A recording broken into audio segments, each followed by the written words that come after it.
والعصر إن الإنسان لفي خسر إلا الذين آمنوا وعملوا الصالحات وتواصوا بالحق وتواصوا بالصبر۔ عصر کی قسم، زمانے کی قسم، یقیناً دنیا کی زندگی کے اندر سارے کے سارے انسان خسارے کی طرف جا رہے ہیں، گھاٹے کی طرف جا رہے ہیں۔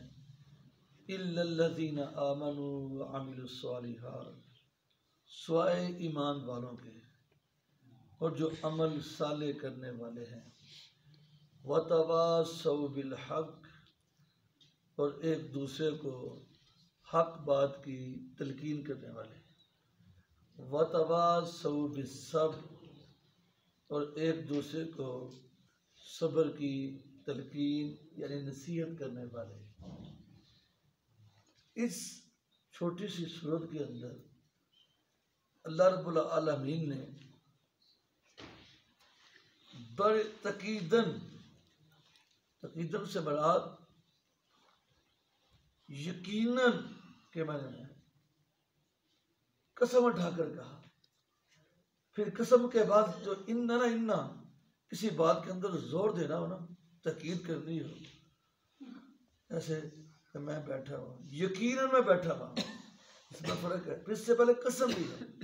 اللہ فرمانے کے سارے انسان کہاں جا رہے ہیں؟ خسارے میں، گھاٹے میں، جن کے اندر یہ 4 خوبیاں ہیں، یہ 4 وصف ہیں، وہ گھاٹے سے بچے ہیں۔ سب سے پہلی خوبی گھاٹے سے، خسارے سے بچنے کی یہ فرمائی کہ جو ایمان والے ہیں۔ ایمان سے کیا مراد ہے؟ ایمان سے مراد دل سے یقین کرنا، یہ لغوی ہے۔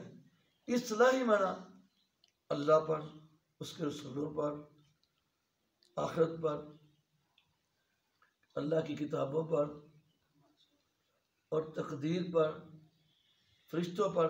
یہ 6 بنیادی باتیں ہیں جو رسول اللہ صلی اللہ علیہ وسلم نے حدیث مبارکہ میں ہمیں سکھایا بھی،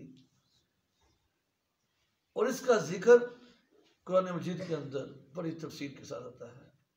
ایمان کا ذکر سورۃ بقرہ کی اسی آیت مبارکہ میں بھی آتا ہے، الذین یؤمنون بالغیب۔ سب سے پہلے فرمایا یہ جو کتاب ہے نا، کتاب یہ ہدایت ہے، یہ رحمت ہے پرہیزگاروں کے لیے، متقیوں کے لیے۔ اس کی پہلی صفت یہ بیان فرمائی کہ وہ غیب پر ایمان رکھتے ہیں۔ اور مولانا ابو الحسن ندوی رحمت اللہ علیہ، انہوں نے کافی کتابیں عصر حاضر کے موضوع پر لکھی۔ وہ کہتے ہیں کہ اس دنیا کے اندر آج جو سب سے بڑا فتنہ ہے نا، وہ مادیت کا ہے، یعنی ایمان اور غیبی گفتوں کی کشمکش، جو آج 300 سال سے انگریز، یہودی، عیسائی، وہ ان کا مسلمانوں پر غلبہ ہے۔ یعنی سمتی تو اتنے آگے وہ نکل چکے ہیں، اس کے پیچھے مسلمان لگے ہوئے ہیں۔ یعنی دنیا داری، دنیا کی اشیاء کے اندر، دنیا کی صنعت کے اندر وہ اتنے مگن ہو گئے ہیں کہ وہ آخرت سے دور ہو گئے ہیں۔ انہوں نے ایک کتاب لکھی، بلکہ وہ رابطہ عالم اسلامیہ کے ممبر تھے، باہر یونیورسٹیوں کے اندر انہیں لیکچر دیے۔ پھر وہ کتاب عربی کے اندر شائع ہوئی، الصراع بین الحق والباطل فی سورۃ القاف، یہ سورۃ قاف کے۔ پھر اس کا اردو کے اندر ترجمہ بھی شائع ہوا، ایمان، مانیات اور مادیت کی کشمکش۔ تو دوسرے آسان لفظوں میں اس کا مطلب یہ ہے، ایک ہے دنیا کی محبت اور ایک ہے آخرت کی محبت۔ یعنی جس کے دل کے اندر دنیا کی محبت زیادہ ہو گئی، غالب آ گئی آخرت کے مقابلے میں، اسے اس بات کی اپنے ایمان کی فکر کرنی چاہیے۔ اس کے دلائل قرآن مجید میں بے شمار میں ایک آیت مبارکہ سورۃ یونس کے اندر اللہ پہلے رکوع کے آخری آیت ہیں، اللہ فرماتے ہیں کہ ان الذین لا یرجون لقاءنا یقیناً وہ لوگ جنہیں دنیا کی زندگی کے اندر یہ ایمان، یہ یقین نہ رکھا کہ ہم سے ان کی ملاقات ہونی ہے، وَرَضُوا بِالْحَيَاةِ الدُّنْيَا، دنیا کی زندگی پر ہی راضی ہو گئے، وَاطْمَأَنُّوا بِهَا، دنیا کے ساز و سامان پر ہی مطمئن ہو گئے، وَمَا أُولَٰئِكَ مَأْوَاهُمُ النَّارُ، یہی وہ لوگوں کا ٹھکانہ آگ ہے، جزاء بما كانوا يكسبون، اسی یہی وہ لوگ ہیں جو اللہ کی یاد سے بے خبر و غافل ہیں۔ اور اسی بات کو اللہ رب العالمین بے شمار مقامات پر بیان فرمایا کہ جس کے دل کے اندر دنیا کی محبت آخرت کے مقابلے میں غالب ہے۔ اللہ دنیا کی محبت سے منع نہیں کرتا، صرف اتنا سا مسئلہ ہے کہ ہمارے دلوں کے اندر آخرت کی محبت زیادہ غالب ہونی چاہیے۔ نہ ایمان کی بات کہا تھا، ایمان یاد سے مراد یہ ہے کہ غیبی گفتگو پر ایمان رکھنا۔ دنیا کے اندر کوئی بھی مذہب ہے، ہندو ہے، سکھ ہے یا کوئی بھی مذہب ہے، وہ غیب پر ایمان رکھتا ہے، روحانی طاقتوں پر، روحانی گفتگو پر ایمان رکھتا ہے۔ جو اللہ کی صفات ہیں وہ بتوں کو یا کسی بھی اعتبار سے کسی نہ کسی چیز کو دیتا ہے۔ اور دنیا کے اندر ایک آتش پرست مذہب ہے، اس نے دو خدا بنائے ہوئے ہیں، کہتے ایک خدا آسمانوں پر ہے، ایک خدا زمین پر ہے۔ اسلام ایک ایسا مذہب ہے کہ فطرتی اعتبار سے، دلائل کے اعتبار سے اس کا آگے کوئی کھڑا نہیں ہو سکتا، اتنے اس کے سچے، اتنے مضبوط اور ٹھوس دلائل ہیں۔ میں آگے بات کی طرف بڑھاتا ہوں۔ تو سے صرف اللہ رب العالمین نے اسی طرح ایمانیات کے اندر اللہ پر ایمان، رسولوں پر ایمان، کتابوں پر ایمان، فرشتوں پر ایمان، آخرت پر ایمان اور تقدیر پر ایمان۔ ایمانیات میں ہم تقدیر پر ایمان پڑھنا، بہت سے لوگ اہل علم بھی اس مسئلے کے اندر الجھ جاتے ہیں۔ تقدیر کی دو قسمیں ہیں۔ تقدیر کا مطلب ہے کہ اللہ کا اندازہ، یعنی اللہ رب العالمین نے جو کچھ بندے نے کرنا تھا، اللہ نے وہ اپنے علم کے مطابق پہلے ہی لکھ دیا ہے۔ پھر آگے دو قسمیں ہیں۔ کچھ ایسی باتیں ہیں جس کا انسان کے پاس اختیار ہی نہیں، نہ زندگی کا، نہ موت کا، نہ بیماری کا، نہ صحت کا، یہ سارے اختیار اللہ کے پاس ہے، اس میں بندے کا کوئی اختیار نہیں۔ صرف اور صرف اللہ رب العالمین نے انسان کو اختیار دیا ہے نیکی اور بڑائی کا، اچھائی اور بڑائی کا، اور اللہ رب العالمین اس کے سامنے، اللہ کی مشیت یہی ہے، اللہ پسند یہی کرتا ہے، اللہ کی رضا یہی ہے کہ میرا بندہ میرے حکموں کے مطابق زندگی گزارے اور اللہ کو راضی کرے، تو وہ جنت کا ہمیشہ ہمیشہ کے لیے حقدار بن جائے گا، اس جنت کا وہ وارث بنے گا۔ پھر اسی لیے اللہ رب العالمین نے اپنے رسول بھیجے، اسی لیے اللہ تعالیٰ نے اپنے رسولوں پر انسانوں کی ہدایت کے لیے کتابیں نازل کی۔ یہ آدم علیہ السلام سے لے کر محمد رسول اللہ صلی اللہ علیہ وسلم تمام انبیاء رسول کو یہی پیغام دے کر بھیجا گیا۔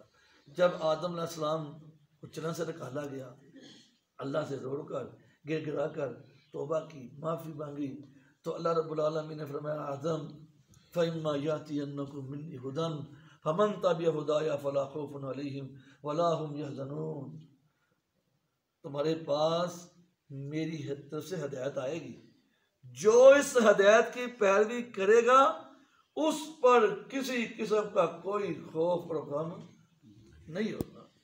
تو ہمارے لیے آج ہدایت کا ذریعہ سب سے بڑا قرآن مجید ہے، اللہ کے رسول صلی اللہ علیہ وسلم کی حدیث مبارکہ ہے۔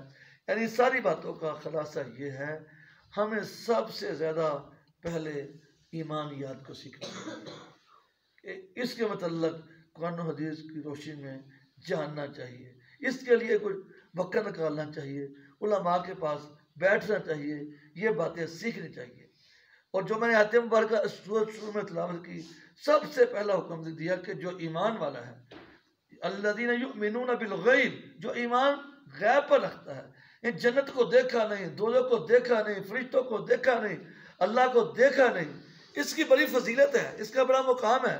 بخاری شریف کے اندر حدیث، بخاری اور مسلم شریف کے اندر آتا ہے، ابو ہریرہ رضی اللہ تعالیٰ عنہ بیان کرتے ہیں کہ اللہ کے رسول صلی اللہ علیہ وسلم نے فرمایا کہ ہر روز اللہ رب العالمین عصر اور فجر کے وقت رب کے جو فرشتے ہیں، دو گروہ ہوتے ہیں فرشتوں کے، ایک فجر کے وقت آتے ہیں، آگے قرآن سنتے ہیں، اور عصر کے وقت دوسرے فرشتے کا گروہ آ جاتا ہے، تو جو صبح آتا ہے وہ چلا جاتا ہے۔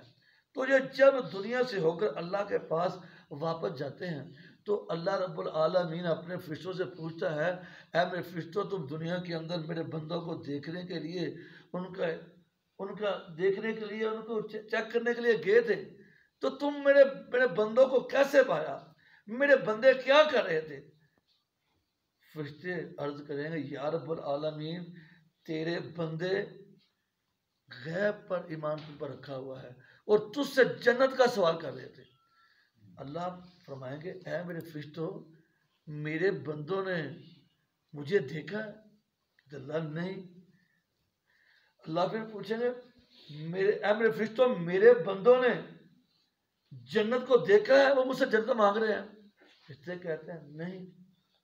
اللہ فرماتے ہیں، اگر میرے بندے مجھے دیکھ لیں، جنت کو دیکھ لیں، تو اللہ، فرشتے کہتے ہیں، اللہ پھر تو وہ ہر وقت تیرا ہی ذکر کرتے رہے، تجھے ہی یاد کرتے رہے، تجھ سے جنت ہی مانگتے رہے، تیری ہر وقت عبادت کرتے رہے۔ اللہ فرماتے ہیں، میرے فرشتوں گواہ ہو جاؤ، اگر میرے بندوں نے مجھے دیکھا نہیں، مجھ سے مانگ رہے ہیں، میری جنت کو دیکھا نہیں، انہیں غیب پر ایمان یقین رکھا ہوا ہے، وہ جنت کا سوال کریں، اے میرے فرشتوں گواہ ہو جاؤ، میں نے اپنے ان بندوں پر جنت کو واجب کر دیا۔ یہ بخاری اور مسلم کی حدیث، بالکل صحیح حدیث ہے۔ پھر اللہ فرماتے ہیں، میرے فرشتوں، میرے بندے اور کیا کر رہے تھے؟ کہ اللہ، تیرے بندے تجھ سے جہنم کی آگ کی پناہ مانگ رہے تھے۔ اللہ فرمائیں گے کہ اے میرے فرشتوں، میرے بندوں نے جہنم کو دیکھا ہے؟ کہ اللہ نہیں، انہوں نے تیری کتاب کے ذریعے، رسولوں کے ذریعے اس کو پڑھا، سنا، غیب پر ایمان رکھا، اور اس لیے تجھ سے جہنم کی پناہ مانگ رہے ہیں۔ اللہ فرماتے ہیں، میرے بندوں نے اسی طرح بات کو دہرایا، اگر میرے بندوں نے جہنم کو دیکھا نہیں، مجھ پر ایمان یقین رکھ کر اس سے پناہ مانگتے ہیں، مجھ سے دعا کرتے ہیں، تو اے میرے فرشتوں گواہ ہو جاؤ، میں نے اپنے ان بندوں پر جہنم کی آگ کو حرام کر دیا۔ اور ایک دوسری حدیث مبارکہ کے اندر آتا ہے کہ جو بندہ ہر روز 3 مرتبہ جہنم سے پناہ مانگتا ہے تو جہنم بھی کہتی ہے کہ اللہ اسے مجھ سے آزاد کر دے، اس پر جہنم حرام ہو جاتی ہے۔ اسی طرح جو 3 مرتبہ ہر روز یقین کے ساتھ اللہ سے جنت کا سوال کرتا ہے تو اللہ اس پر جنت واجب کر دیتے ہیں۔ یعنی اس کی بہت سی تفصیل بھی ہے، تو وقت پیش نظر اسی بات پر اتفاق کرتا ہوں، یعنی ساری باتوں کا خلاصہ جس کا ایمان غیب پر درست ہو جائے۔ آج سب سے زیادہ حملہ جو شیطان بھی کرتا ہے، جو کفار مشرکین مسلمانوں پر کرتے ہیں، وہ ان کے ایمان یقین کو ختم کرنے کی کوشش کرتے ہیں۔ اور مولوی ابن قیم رحمۃ اللہ علیہ یہ بیان کرتے ہیں کہ انسان کی بربادی 2 وجہ سے ہوتی ہے، جب جن باتوں پر ہمارا یقین پختہ ہونا چاہیے، جب ہم اس کے متعلق شک و شبہات کا شکار ہو گئے نا، پھر آدمی کا عقیدہ ایمان کیا ہوتا ہے؟ خراب ہو جاتا ہے۔ تو اس لیے اللہ رب العالمین پہلی شرط یہ فرمائی، جو ایمان والے ہیں وہ خسارے سے بچے ہوئے ہیں۔ اور عمل صالح سے کیا مراد ہے؟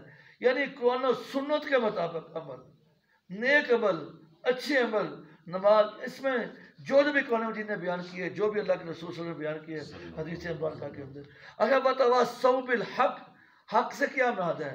حق سے مراد اسلام، یہ مفسرین نے بیان کیا ہے۔ حق سے مراد قرآن مجید، حق سے مراد رسول اللہ صلی اللہ علیہ وآلہ وسلم کی حدیث مبارکہ، حق سے مراد پوری شریعت ہے، یعنی ایک دوسرے کو اس کی کیا کرتے ہیں؟ تلقین کرتے ہیں۔ اور چوتھی بات آخری، پتواصوا بالصبر، اور ایک دوسرے کو صبر کی، یعنی اس پر استقامت کی۔ صبر کا عام معنی مفسر یہ بیان کرتے ہیں کہ جو نیکی کے کام ہے نا، جیسے نماز پڑھنا، قرآن مجید کی تلاوت کرنا، اس پر ہمیشگی کرنا، اس میں پابندی کرنا، یہ صبر ہے۔ اور گناہوں سے، نافرمانیوں سے بچنا، یہ بھی کیا ہے؟ صبر ہے۔ اور اس شیطان بڑی رکاوٹیں کھڑی کرتا ہے، اور اس مشن کو جاری رکھنا، یہ بھی کیا ہے؟ صبر ہے۔ باقی انشاءاللہ صبر پر پھر درس علیحدہ دیا جائے گا۔ یہ جو باتیں بیان کی ہیں کہ اللہ رب العالمین ہمیں، جو کامیاب لوگ ہیں، جن پر اللہ کی رحمت نزول ہوگا، جو انعام والے ہیں، اللہ ہمیں ان میں شامل فرمائے، ہمیں جنت کا حقدار بنائے، اور